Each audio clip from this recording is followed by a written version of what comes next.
Меня зовут Алексей, я 3 года уже занимаюсь кайтингом. Так, здесь у нас имеется обычный баллонный кайт. Кайт подключается 25-метровыми стропами.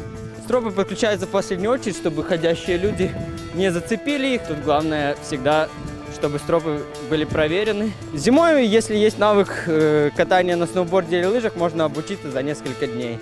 Сегодня мы собрались здесь, чтобы участвовать в небольшой сноукайт-гонке.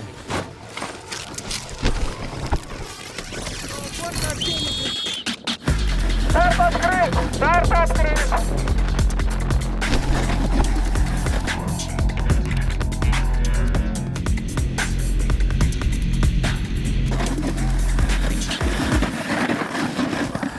Вот мы произвели запуск кайта. Все очень просто и легко. Нет, это не страшно. У кайта такая тяга мощная, что он вытянет не то что из-под льда, ты еще и проедешь по воде спокойно.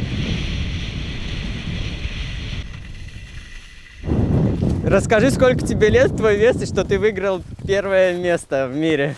46 исполнилось в январе месяца. Выиграл 12 секунд было зависание, то есть полет на кайте, Да. и приз 1000 евро. 1000 евро, да, получил. Соревнования были международные, длились месяц во всем мире. Вот. Ну, кайт — это свобода, то есть ты чувствуешь энергию ветром, тебе не нужен никакой двигатель, тебе не нужно ничто, есть только ты и кайт. И все, больше ничего не нужно.